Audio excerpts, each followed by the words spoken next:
Amen, amen, amen. Gloire à Dieu. Donc, nous allons partager sur un thème. Et le thème, ça va être simplement, il est essentiel d'associer le jeûne à chacun de nos actes, même les plus insignifiants. Alors, pourquoi je le dis? Parce que nous sommes sur Terre, et sur Terre, nous avons deux camps. Ou nous servons le diable Satan, ou nous servons Jésus-Christ. Et dans les deux camps, les gens, ils jeûnent. Donc les marabouts, les sorciers, sorcières, les magiciens, les occultistes, ils jeûnent pour faire quelque chose. Voyez-vous, prenons l'exemple qui est très simple.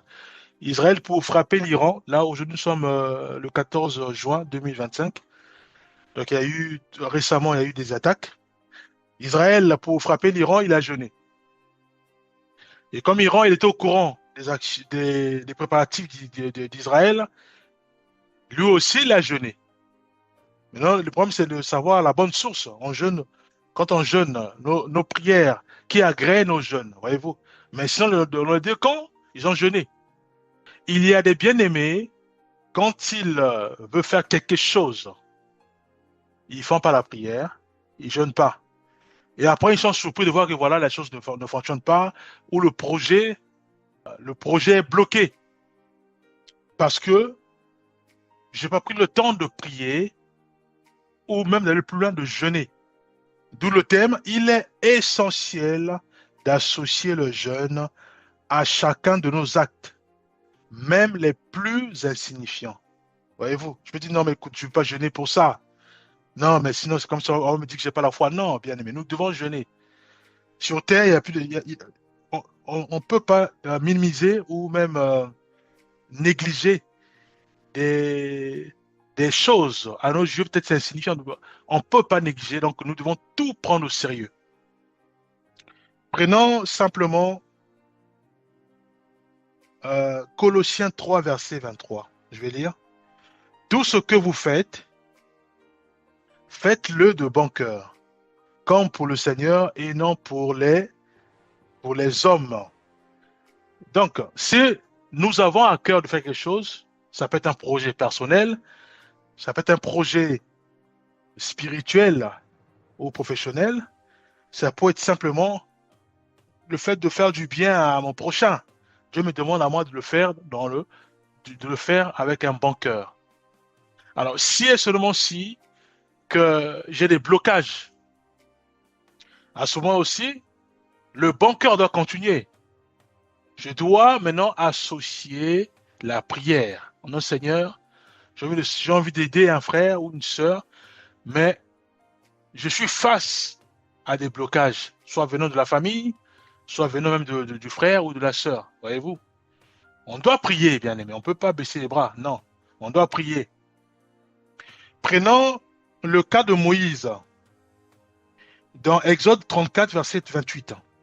Moïse demeura sur la montagne 40 jours et 40 nuits, sans manger de pain ni boire d'eau. Et au final, on sait que c'est là où il a eu les tables de la loi. Voyez-vous? Il a fallu à Moïse de jeûner 40 jours pour avoir la loi que nous minimisons là, que nous foulons au pied. Prenons notre cas. Prenons Esther, parce que ça, on va en parler, puisqu'on peut parler de jeûne sans pourtant citer Esther. Prenons Esther 4,16. Va, rassemble tous les Juifs, jeûnez pour moi sans manger ni boire pendant 3 jours. Moi aussi, je jeûnerai. Pourquoi? C'est juste pour qu'elle puisse avoir accès au roi. C'est ça le jeûne. Puisse avoir accès au roi afin que le projet d'Aman, que Dieu puisse démolir cela. Voyez-vous? Donc, juste avoir accès, il a fallu qu'elle jeûne. Et il a fallu qu'Esther aussi puisse associer tout un peuple. Voyez-vous? Pour jeûner, bien aimé. Ce qui est insignifiant. On peut aller voir le roi et puis plaider pour le roi. Elle qui était reine. Mais elle n'a pas minimisé la chose, voilà, l'information. Elle a pris ça au sérieux. Et Dieu s'est manifesté puissamment, puisque il va mourir, l'opposant. Prenons le cas de Daniel. Alors, ce cas de Daniel, c'était juste pour avoir... Bon, on va lire ça. Daniel 10, verset 2 à 3. Je ne mangeais aucun mets délicat jusqu'à ce que les 3 semaines soient accomplies. Voyez-vous? Donc, ici, nous sommes dans le cas où il, il fallait qu'il jeûne pour avoir la sagesse et comprendre la vision. Voyez-vous? La sagesse et la compréhension de la vie. Prenons 2 Samuel 12, verset 16. On va beaucoup lire. Je pense que je suis un peu rapide. David jeûna et entra et passa la nuit couché par terre. Ici, nous sommes sur le cas où David, il a pris la femme d'Uri et il a tué Uri. Et Dieu n'était pas content, il a envoyé Nathan. Et Nathan va lui dire que Dieu n'est pas content. Et l'enfant va mourir. Voyez-vous? Et David va se mettre en jeûne. Ça, c'est un cas extrême, hein, un cas difficile. Donc là aussi, il se met en jeûne. Voyez-vous? Donc on ne joue pas avec ça, le jeûne. Le jeûne, bien aimé, nous devons commencer maintenant. C'est pas la religion, hein, c'est vraiment la prière. C'est la prière. Nous devons commencer maintenant à l'utiliser puissamment. Si on fait quelque chose qui ne marche pas, bien aimé, engageons la prière et le jeûne. Les oppositions au tribunal, là, les oppositions à la maison, les oppositions même sur un petit projet, engageons la prière et le jeûne. Les oppositions même pour manger, engageons la prière et le jeûne. Voyez-vous? Mais les satanistes, ils le font. Les occultistes, ils le font. Les marabouts, constamment, ils jeûnent. Voyez-vous? Mais nous avons le roi des rois. Nous sommes nous sommes dans le côté de Jésus-Christ. Lui qui maîtrise la matière, qui met en place notre futur, bien aimé. Nous marchons dans la victoire. Pourquoi nous ne jeûnons pas? Pourquoi nous ne prions pas? Même Jésus-Christ sur terre, il jeûnait constamment. Pour aller enseigner, il a fallu à Jésus-Christ de prier, de jeûner et prier. Voyez-vous? Prenons le cas d'Élie. Dans 1 Roi 19, verset 8. 1 Roi 19, verset 8, je vais lire. Fortifié par cette nourriture, il marcha 40 jours et 40 nuits. Dieu va le réveiller et il va manger. Et quand il va manger, la Bible dit ceci. La Bible dit, il marcha, non, il dit fortifié par cette nourriture, il marcha 40 jours et 40 nuits. Le jeûne. Pourquoi? Mais il avait la fatigue spirituelle, puisque il y avait la lourdeur, il y avait la peur de Jézabel, il y avait la fatigue spirituelle voilà. Donc, Dieu l'a fortifié. Et c'est comme ça qu'il va aller, et Dieu va lui dire un peu plus tard là-bas pour dire, mais que fais-tu ici? Parce qu'il avait une mission à accomplir. Prenons Néhémie 1, verset 4. Néhémie 1, verset 4. Lorsque j'entendis ces choses, je m'assis, je pleurais, je jeûnais et je priais. Alors ici, nous sommes sur le cas de Néhémie, qui, nous savons plus tard, il va reconstruire Jérusalem, hein, la ville de Jérusalem. Mais même pour avoir les autorisations pour quitter le lieu là où il se trouvait pour aller à Jérusalem, il a jeûné. Il a jeûné, bien aimé. Il a jeûné. Pour faire un examen, même si tu es intelligent, tu dois prier et jeûner. Seigneur, je veux faire soit le bac, je veux faire peut-être passer le BPC. Voyez-vous, nous devons prier, et aussi jeûner, bien aimé. Cela booste puissamment notre homme intérieur, donc notre âme, notre esprit aussi. Voyez-vous? À ce moment-là, s'il y a la fatigue, la lourdeur ou mieux les attaques démoniaques, pour nous divertir ou pour nous envoyer tout esprit d'embrouillement, pour échouer à l'examen. Mais le fait que j'ai prié et que j'ai jeûné, spirituellement, je suis fort. J'ai boosté mon âme intérieure et ces incantations, ces attaques ne pourront jamais m'avoir. Voyez-vous? Jonas 3, versets 5 à 10, on doit en lire. Ils proclamèrent un jeûne et tous, du plus grand au plus petit, se revêtirent de sacs. La suite est que Dieu s'est repenti de détruire Ninive. Voyez-vous, ça nous sommes sur des informations qui sont énormes. Mais il y a aussi des choses qui sont minimes, mais que nous devons engager le jeûne et la prière parce que il y a les blocages. Voyez-vous, même si les blocages, ça paraît dérisoire, mais nous devons prier. On ne peut pas négliger quelque chose, bien qu'on sait que ça ne marche pas. On ne peut pas négliger. Donc quand on voit que ça ne marche pas, il y a un souci. Ou même on dit non, voilà, deviens demain. C'est pour moi, il y a un souci. Pour moi, c'est un blocage. Prière et jeûne, aussitôt. Voyez-vous? Prenons Luc 2, verset 37. Elle ne quittait pas le temple, servant Dieu nuit et jour par des jeûnes et des prières. Ici, c'est la sœur, la prophétesse Anne, qui voulait absolument voir le Messie. Et donc, elle voulait juste voir le Messie, simplement, avant de mourir. Donc, elle était là et servait le Seigneur. Prenons dans le jeûne. Prenons Matthieu 4, versets 1 à 2. Jésus fut conduit dans le désert où il jeûna 40 jours et 40 nuits. Pourquoi? Nous sommes la suite. C'était pour aller ensuite être tenté par le diable Satan. Il a jeûné. Jésus-Christ l'a jeûné. Jésus fut conduit dans le désert.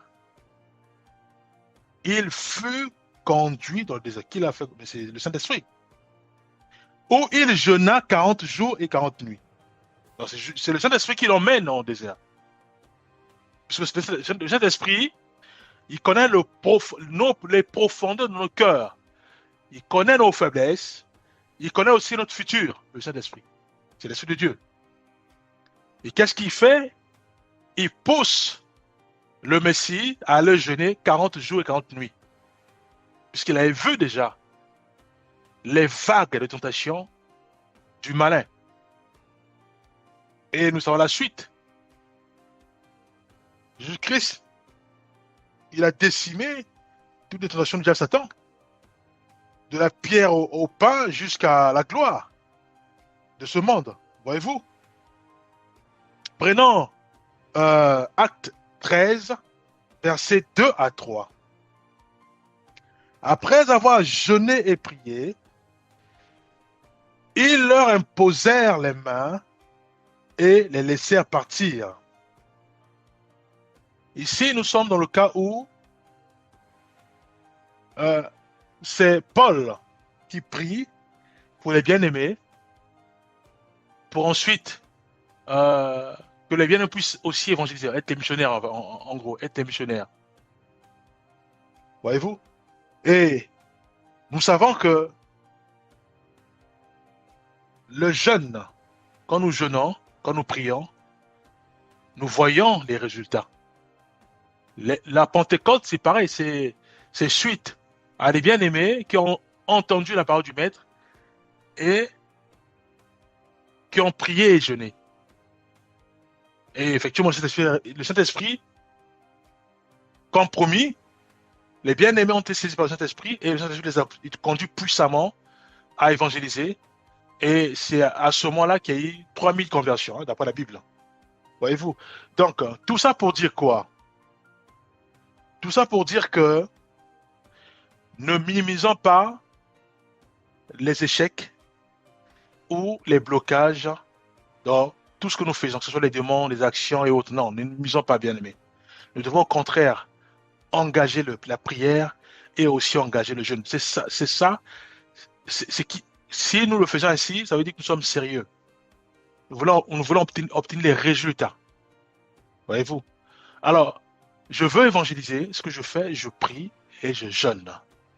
Je veux évangéliser un quartier, je prie et je jeûne. Voyez-vous? Mais ça ne se limite pas là. Je veux manger, même ma nourriture à moi, je prie simplement. Après, je mange. Voyez-vous? Alors, je veux par exemple aller en vacances ou aller même en mission où je prie et je jeûne. Je prends ma voiture, je prie. Pourquoi nous prions avant de faire quelque chose? Mais c'est pour sanctifier la chose, pour sanctifier notre chemin, pour sanctifier tout ce que nous faisons, pour que le Seigneur soit au contrôle, bien qu'il est déjà au contrôle. Mais nous prions pour booster cela, simplement, pour booster cela. Voyez-vous, Jésus-Christ sur terre, il priait. Lui qui était Dieu, lui qui était euh, euh, fils de Dieu sur terre, mais il priait constamment. Voyez-vous, mais c'est notre modèle à suivre. Il priait constamment. Voyez-vous? Donc, nous devons prier constamment. Si je veux, par exemple, faire, faire du commerce et que je commence à heurter sur pas mal de blocages au niveau administratif, c'est pas normal. Premier refus, c'est pas normal pour un chrétien. Nous devons prier, prendre ça au sérieux et jeûner. C'est tout. Et c'est sûr et certain après le jeûne, dans la Bible, hein, on peut fouiller, quand un frère ou une sœur jeûne, je dis bien, on peut fouiller dans toute la Bible, nous allons trouver que quand un frère ou une sœur jeûne, ce frère ou cette sœur a toujours des résultats. Toujours. Dieu parle toujours. Toujours. Josué, il a jeûné toute la journée et Dieu a parlé la nuit. Jonas, 3 jours, c'est un jeûne dans le ventre du poisson. Il a prié et la Bible dit que Dieu a parlé au poisson d'aller vomir Jonas maintenant à Ninive là-bas. Alors, quand le roi il prend la décision pour dire voilà, alors vous, les magiciens, ceux qui consultent les étoiles et autres, comme vous êtes incapables de me dire, de dire mon rêve et de donner aussi l'interprétation de ce rêve, vous allez tous mourir. On les avait arrêtés. C'est Daniel qui va encore poser la question de dire, mais pourquoi le roi il est en colère? Puisqu'il n'était pas là. Et Daniel va repartir voir le roi. Il dit au roi, mais qu'est-ce qui se passe? Le roi va dire, non, moi j'ai fait un rêve. Et je veux, pour être sûr que vous êtes les authentiques, vous êtes vraiment les intellectuels, les sages. Je veux que ça soit vous qui me relatez ce rêve. Et aussi l'explication de ce rêve. Et Daniel est parti avec ses frères, avec ses amis. Ils ont prié, ils ont jeûné. Pour avoir la réponse. Et Dieu a parlé aussi. Puisqu'après, il va repartir pour donner au roi le rêve, où il parle de statut. Voyez-vous? Donc, le jeûne, bien aimé, c'est pas de la religion. C'est pas quelque chose qui est difficile. C'est pas. On n'exagère pas, non. On n'exagère pas. Bien aimé, nous sommes juste sérieux et nous voulons voir des résultats. Voyez-vous? Quand on fait quelque chose et que on a un refus, pour un chrétien ou une chrétienne, ce n'est plus normal. Puisque il y a des enjeux. Les enjeux, c'est quoi? C'est de voir des résultats. Dieu nous attend. Il veut que nous puissions produire des fruits. La Bible dit ça fait 3 ans qu'il attend les fruits, mais l'âme ne donne pas des fruits. Voyez-vous? Ça fait 3 ans. Voilà la passion du Seigneur, 3 ans. J'attends les fruits, mais l'arbre ne donne pas des fruits. 3 ans. Donc, il est parfois important de réaliser que un refus pour nous, ce n'est plus normal. Est-ce que nous sommes durs? Non.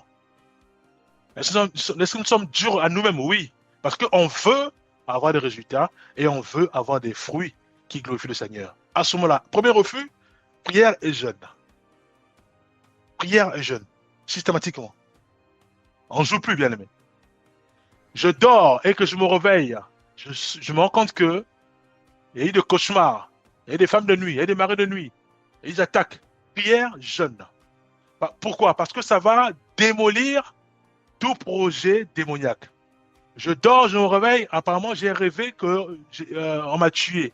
Prière, jeûne. Pourquoi? Ça va décimer les projets démoniaques.